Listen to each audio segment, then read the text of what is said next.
história. Olha só,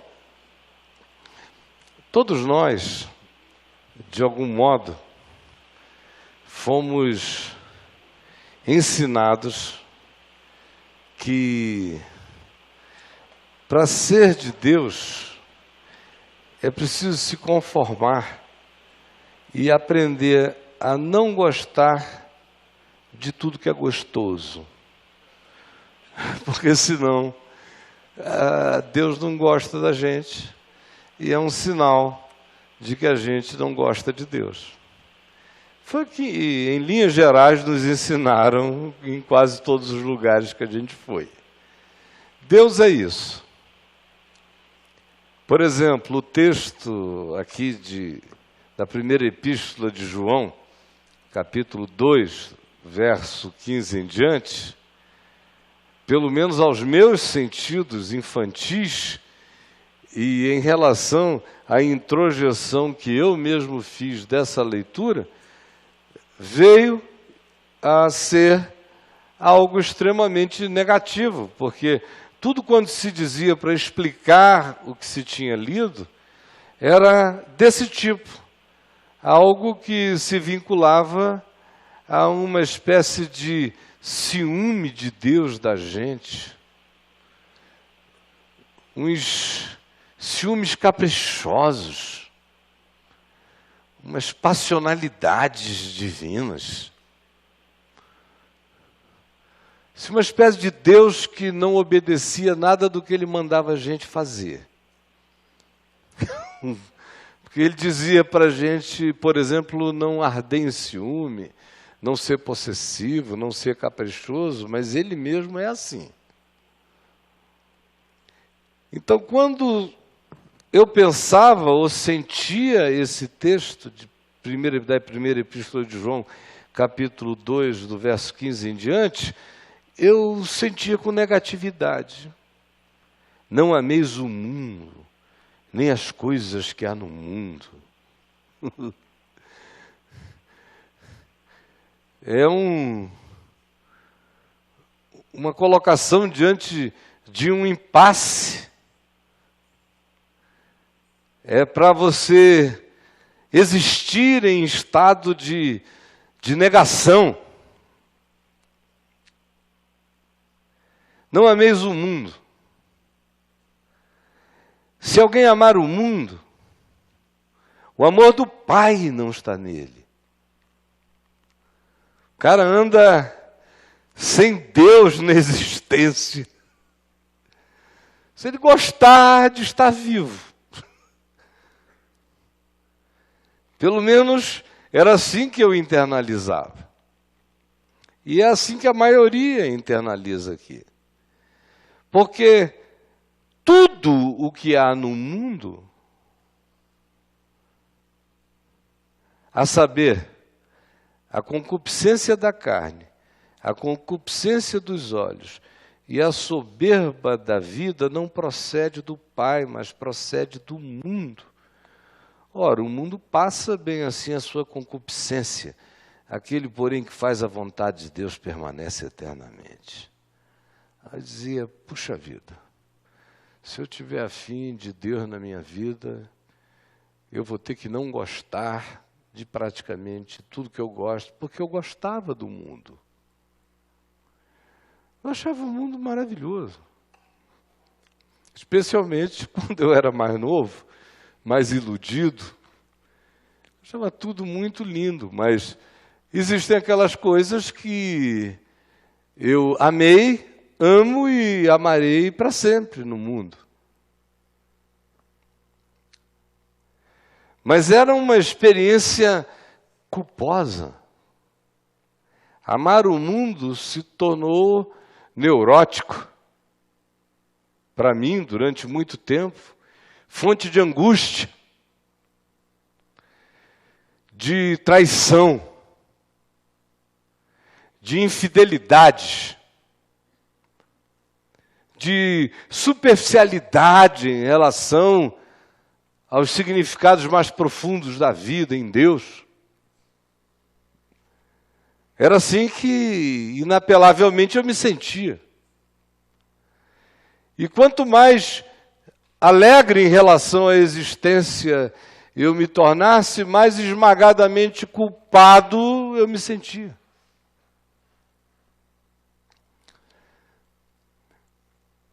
Quando eu encontrei, enfim, a direção do Evangelho, para mim, uma das coisas que me traziam angústia era entender e conseguir fazer essa síntese.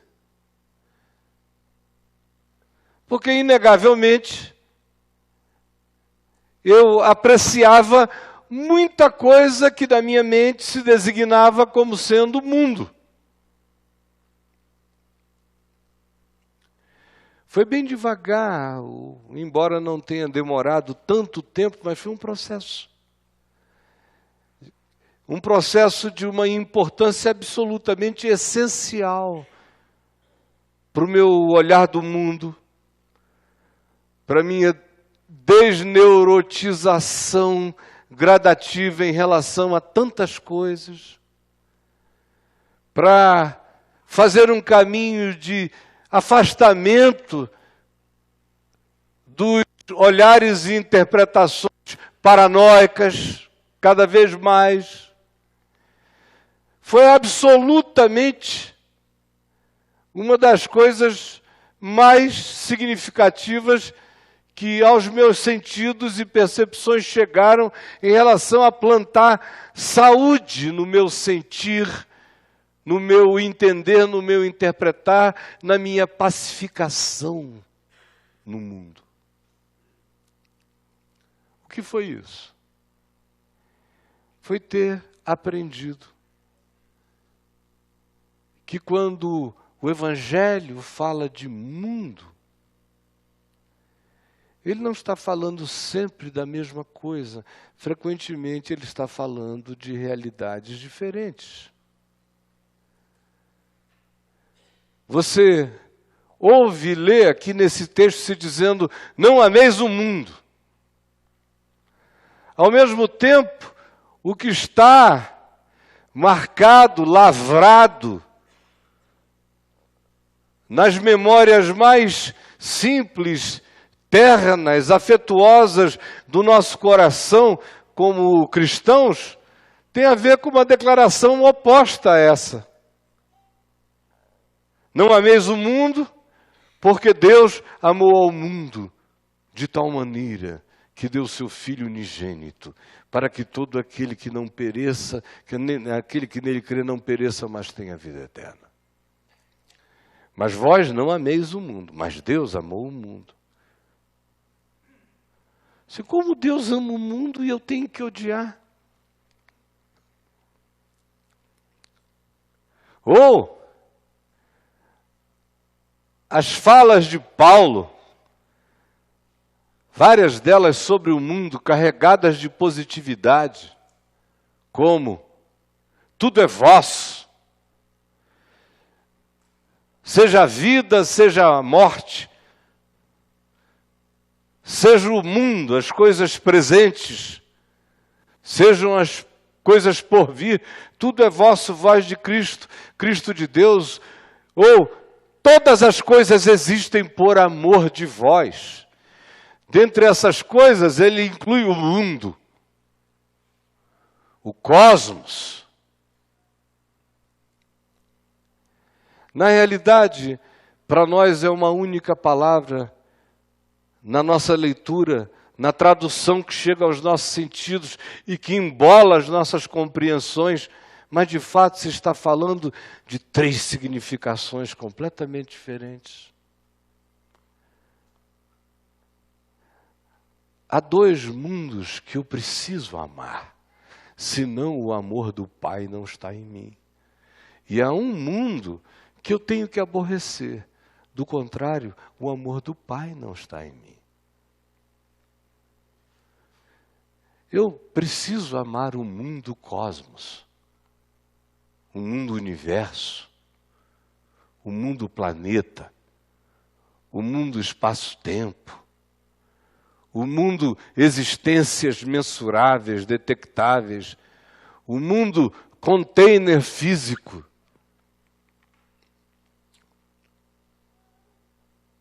O mundo descrito poeticamente na Escritura como céus e terra, que proclamam a glória de Deus, como criação, que geme e suporta angústias até agora, mas em relação à qual eu sou convidado a gemer junto, a me solidarizar e a me oferecer como um irmão dotado de, quem sabe, mais consciência para acolher com amor essa mesma criação. A outra dimensão desta palavra, e que eu preciso amar esse mundo, é o mundo humanidade, porque Deus amou a humanidade. Cada criatura humana, cada ser consciente de si mesmo, e também, claro, a totalidade cósmica de tudo que envolve esse ser. Não por causa dele, o significado das coisas criadas não residem nesse indivíduo, mas esse indivíduo tem a capacidade de usufruir tudo isto que à volta dele está e os universos que dentro dele existem. A soma disso tudo é de uma riqueza para além de todo o cosmos e que se chama humanidade. A soma dessas singularidades habitadas pela aspiração da eternidade, eu tenho que amar. Com todas as caras, com todas as fisionomias, com todas as riquezas, com todas as diferenças. Senão o amor do Pai não está em mim. Quando você vir pessoas que não olham com esse olhar de graça para com a humanidade, pode ter certeza que quem quer que faça distinção entre humano e humano, humanidade e humanidade, não carrega dentro de si esse olhar simples do Pai, que não faz acepção de pessoas. E a terceira dimensão desta palavra é o mundo como esse conglomerado sistêmico que opera a partir do nosso egoísmo, do nosso narcisismo, do nosso autocentrismo. É o mundo que tem em cada um de nós sua força centrífuga, é o mundo que tem em cada um de nós o seu umbigo absolutamente autocentrado, é o mundo que se caracteriza por essa avidez de mim por mim, de eu por algo que eu chamo de mim mesmo e que eu entendo que se não for satisfeito, coisa alguma fará sentido. É essa soma dos desejos que se voltam para si mesmos, que habitam a cada um de nós. Esse é o mundo que eu não devo amar. E ele é descrito como sendo feito daquilo que precede a existência da complexidade social do nosso planeta e da civilização humana. Porque o texto que a gente leu diz que esse mundo, que quem a ele ama, o amor do Pai não está na gente, é feito do seguinte, olha aqui para mim. Aqui se diz que ele é feito de concupiscência da carne, de concupiscência dos olhos e de soberba da vida. Portanto, esse mundo não tem nada a ver com a criação que nos pré-existe há bilhões de anos, sem esses olhares. Esse mundo existe muito antes de haver qualquer complexidade civilizatória, porque o que se lê no livro de Gênesis, no capítulo 3, no verso 6, é justamente isso. Lá no jardim, na simplicidade total. O que se diz? Vendo a mulher que a árvore, o seu fruto, a árvore era boa para se comer. Era gostosa. Atendia a uma espécie de sofreguidão essencial, plantada como capricho desejoso, tremulante, na própria carne, compulsão orgânica, desenfreada.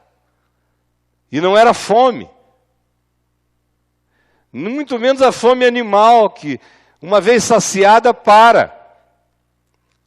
Não era fome, era concupiscência. Um desejo sôfrego, compulsivo. Concupiscência da carne, e lá se diz, vendo a mulher que a árvore era boa para se comer. E vendo que o seu fruto era belo, agradável aos olhos, esteticamente sedutor, carregava uma aparência inebriante. Concupiscência dos olhos, soberba da vida. Lá, antes de qualquer processo civilizatório, o que se diz é, vendo a mulher, que a árvore era desejável para dar entendimento, para fazer um upgrade. Era desejável para atender às demandas de um desejo que se manifestava como uma gula para além daquilo que fosse simplesmente a condição humana.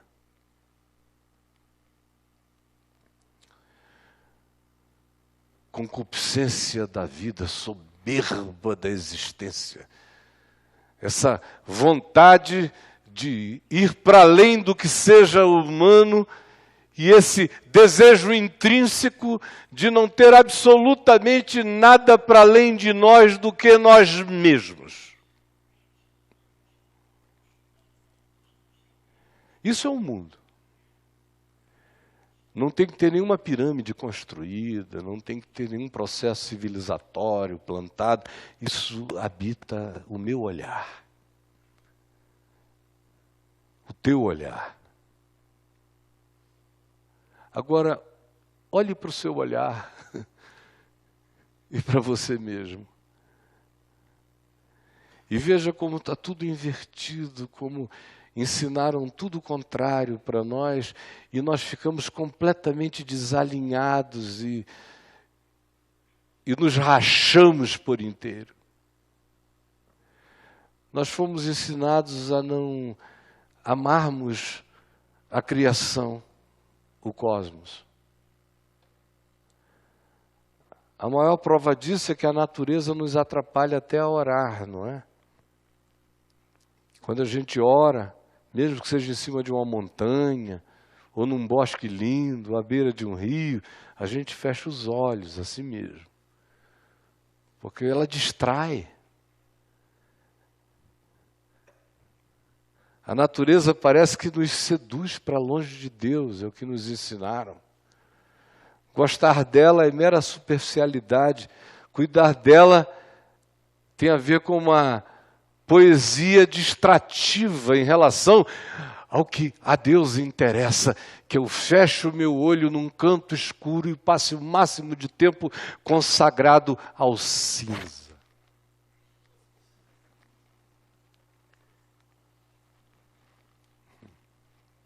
Mas nós fomos ensinados assim.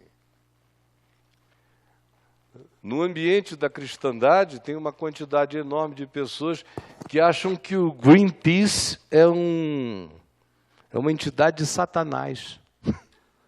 Vocês sabem disso. Tem maluco aí é dessa que pensa assim. Ou qualquer um que diga, vamos amar o que Deus criou. Carrega uma espécie de idiotice poética. Está distraído em relação à Nova Jerusalém.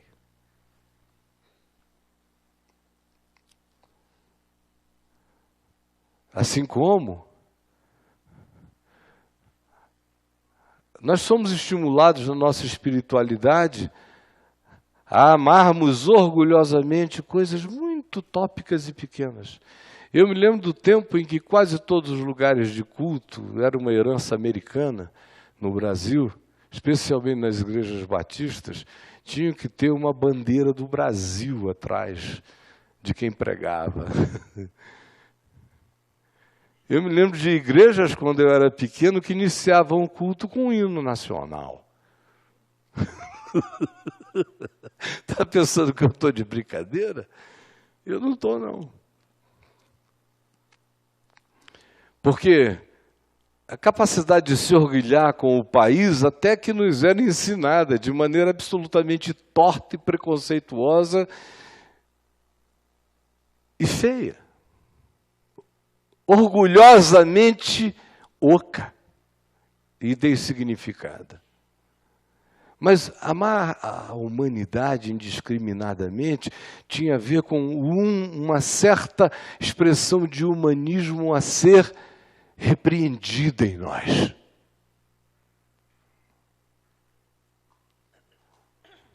Agora olha aqui para mim.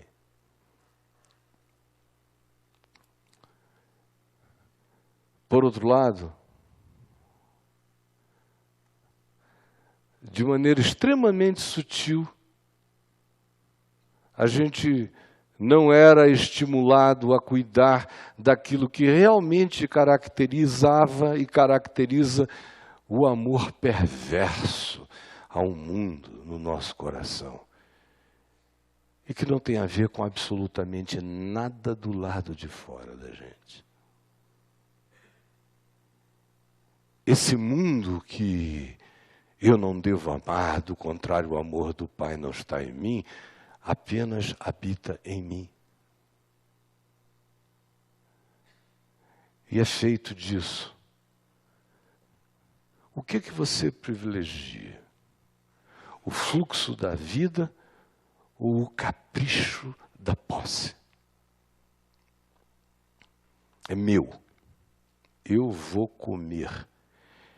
Eu terei até que eu possa ter, tanto mais quanto possa ter, tanto mais desejarei e terei. Amar o mundo é não ter no coração e na mente a referência de que qualquer que seja a expressão de capricho e posse precisa ser submetida ao fluxo da vida, se não trabalhar na direção do amor de Deus. E o amor de Deus não tem nada a ver com nenhuma forma de doutrina. O amor de Deus tem a ver com o que de mim procede como bem para a vida ou não. Se o que de mim procede anda na direção do que realiza o bem, o fluxo da vida, o sentido da vida, os encontros da vida, eu amo o Pai. Se de mim não procede nada disso, eu posso viver com o nome de Deus na boca, eu não amo o Pai. Se eu escolho na vida, baseado exclusivamente nos meus códigos de visualização, de aparência, de estética, de casca, de outdoor, de superficialidade, eu posso até alegar que também faço o que eu ache mais bonito, mais belo, mais estético, para representar e simbolizar o nome de Deus da vida. Mas se no meu coração, não importando o que é que eu estou tentando apresentar em volta, o que existe mesmo é um culto interior, subjetivo, quanto àquilo com que as coisas são involucradas, e de tal modo e tão fortemente assim, que isso apague de mim o significado de quem e o que as pessoas e as coisas são. Então o amor do Pai não está em mim. Não está.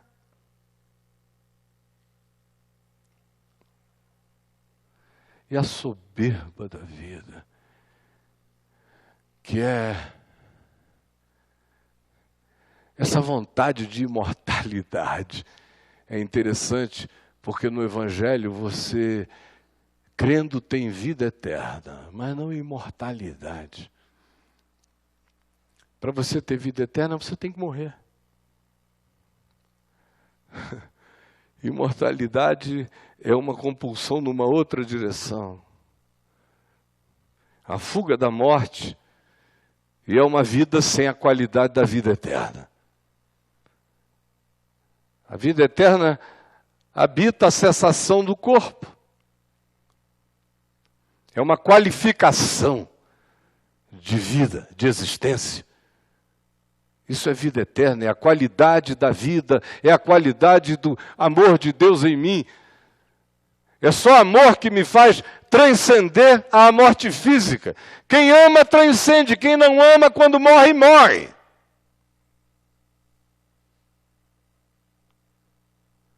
A soberba da vida, no entanto, me faz trocar o que é a vida no amor. E o amor não acontece como uma subjetividade conceitual.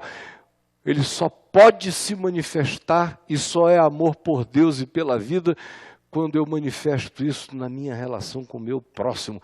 Deus determinou só ser amado no meu próximo por mim. Se eu não tiver isto antes e plantado em mim, o que fica é só a arrogância de ser, da existência, a soberba, a avidez da superioridade. Aí o amor do Pai não está em mim. Sabe o que é chato sobre isso que eu estou falando? É porque acaba com a palhaçada, você entendeu?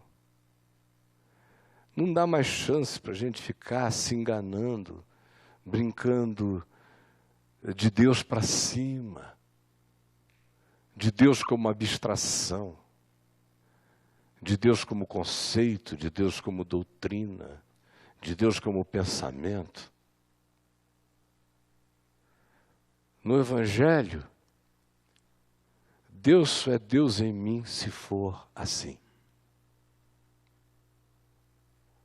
Do contrário, não há Deus em mim. É interessante a peremptoriedade das sínteses que o Evangelho faz. Aquele que ama é de Deus. Aquele que não ama não é de Deus. O que você está dizendo não é aquele que tem tesão é de Deus. E quem não tem tesão não é de Deus. Não é disso que eu estou falando, você sabe muito bem. Calado.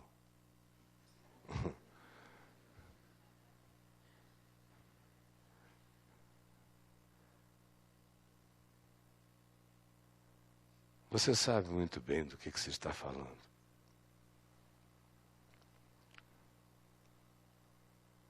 Se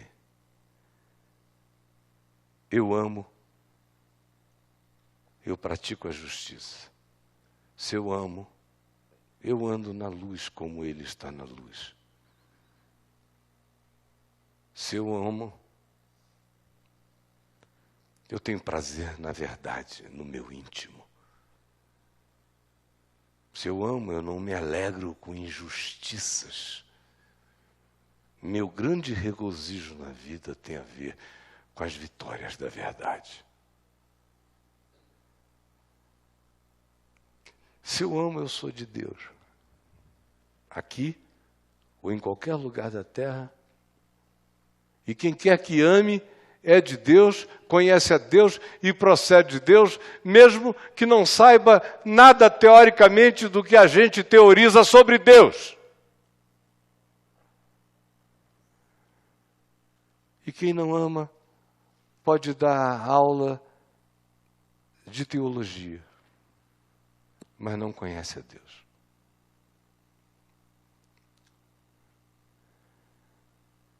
O Evangelho é assim. Ou a gente decide crescer para assim ser todo dia e nos curarmos dia a dia, gradativamente, crescendo nessa consciência, nos curarmos desse apalhaçamento entorpecedor que toma conta da gente. Aí vir aqui todo domingo começa a fazer sentido e a produzir uma pessoa que não estava em expressão de realidade prevalente dentro de você. O ser que você não sabia que era ou que poderia ser, começará a brotar na hora que a simplicidade do que você acabou de ver e ouvir passe a ser o que você, objetivamente, sem devaneios, começar a praticar na vida. Isso vai alterando a gente de dentro para fora. Começa a surgir uma alegria em relação aos mundos que eu devo amar. E começa a ver no meu coração uma desistência lúcida desse mundo que mata, ao qual eu não devo me dedicar, que é feito de concupiscência da minha carne, do atendimento aos caprichos das minhas obsessões, concupiscência dos olhos, culto às aparências, à estética, em negligência do ser que é, e a soberba da vida. Essa vontade luciferiana de, subsistindo em forma de homem, julgar como usurpação não o ser apenas humano, mas o ser igual a Deus. Buscando isto a partir de tudo aquilo que nos afaste simplesmente da essência mais humana que nós temos, diferentemente de Jesus. Como diz Paulo, que subsistindo em forma de Deus, não julgou como usurpação o ser igual a Deus.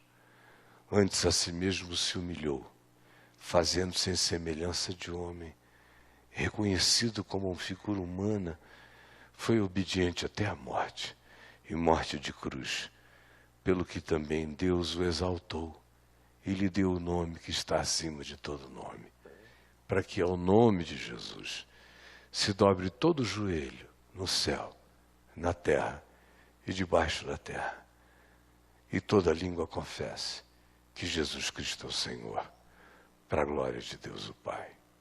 Vamos ficar em pé, vamos orar.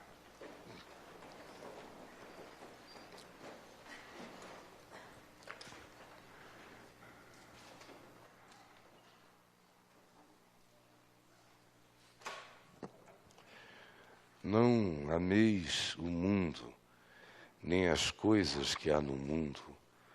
Se alguém amar o mundo, o amor do Pai não está nele.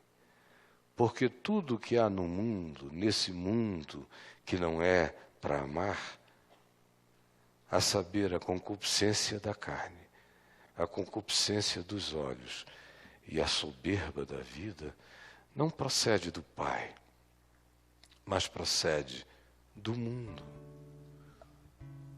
dessa construção baseada no abismo do egoísmo. e do não amor. Ora, o mundo passa, bem como a sua avidez. Aquele, porém, que faz a vontade de Deus permanece eternamente. A pergunta que deveria ficar na nossa mente numa hora dessa é: por que será que isso é dito? Continua a ter alguma coisa a ver com implicância divina contra as extravagâncias da nossa existência. Na realidade, a conclusão daquilo que a gente leu, a última declaração, diz que tudo isso que é ensinado e que foi dito tem apenas e exclusivamente a ver com o seguinte: você quer permanecer ou você quer passar? É só isso. Lá no texto hebraico do Velho Testamento, no Gênesis, diz sobre o fruto da árvore.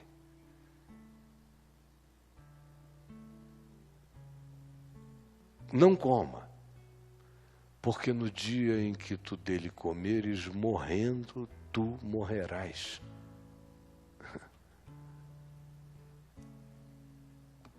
O mundo passa. Concupiscência da carne, concupiscência dos olhos, soberba da vida, o mesmo fruto. Comendo dele, morrendo, morrerás. Não permanece. O mundo passa. E quem se alimenta disso, quando morre, morre.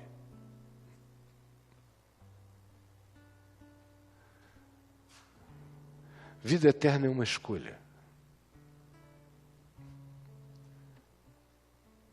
É uma escolha de se alimentar da única realidade que perdura. Agora, pois, permanecem a fé, a esperança e o amor. Isso permanece. Mas o que permanece mesmo é o amor.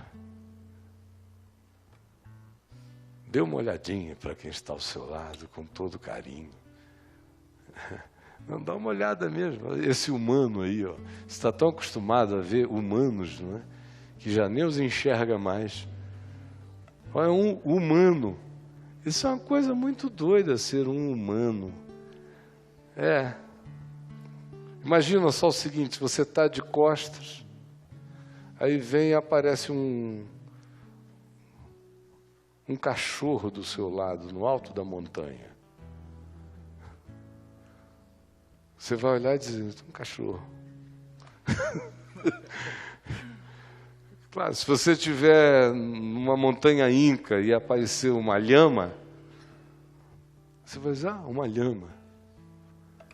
Se fosse no deserto do Saara, talvez um camelo você tratasse com a mesma naturalidade. Ah, um camelo. Mas chegar um humano, em lugar nenhum da terra ele te suscita nada, você só diz assim: deixa eu sair daqui que eu não sei se vai ficar perigoso. Chegou um humano, vai invadir minha privacidade, vai me assaltar. Ou pode ser que ele tenha essa mania de querer ser agradável, bom de conversa. Os humanos acabaram ficando extremamente apavorantes uns para os outros. Mas olha bem nos olhos do outro humano que está aí contigo. Olha bem. Isso é uma coisa fabulosa, gente. Olha nos olhos dele, dela. Sabe o que você está enxergando? Inteligência. Olha, de vez em quando você... Todo dia eu acabo encontrando com muitas vidinhas animais. Estou na varanda e vem um bem-te-vi, pousa assim ao lado. Aí eu fico na minha, dou a minha olhada bem discreta assim, para não espantar. E ele está ali, né? E às vezes eu fico pensando: meu Deus, como é que é ser um bicho desse? Enxergar em muitas direções, com olhos que interpretam cores diferentes, olha só. tá aí esse cara. Aí daqui a pouco ele vai embora.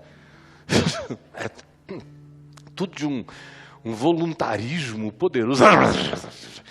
É uma ânima mesmo, é um ânimo. Ele vai.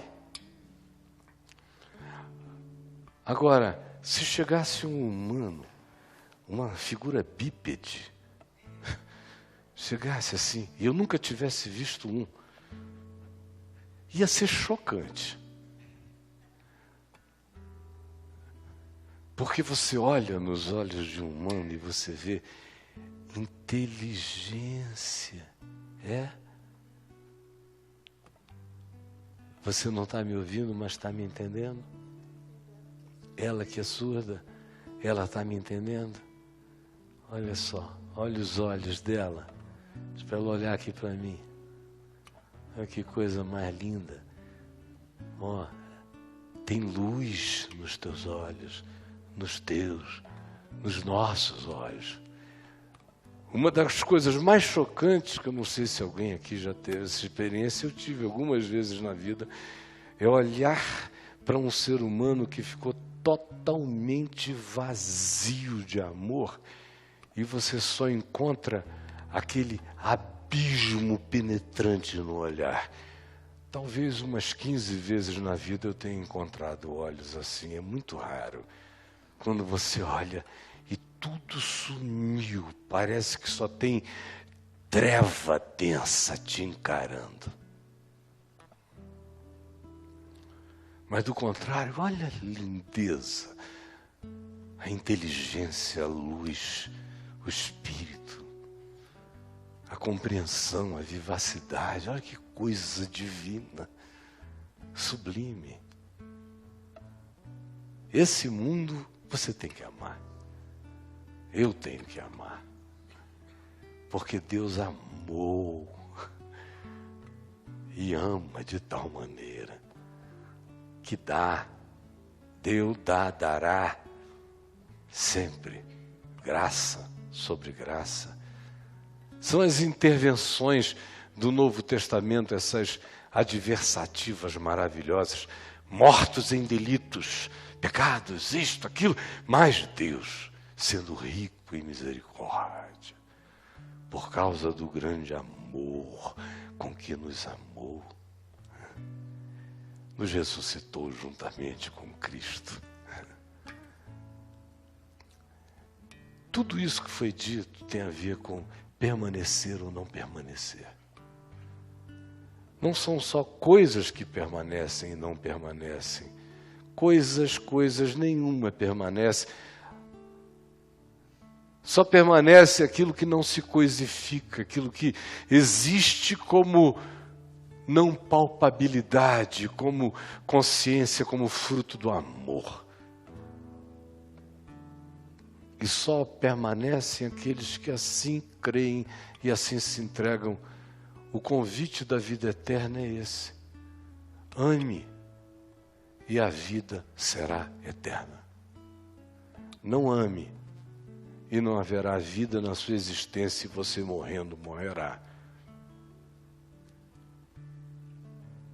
Vamos orar juntos. Senhor Jesus,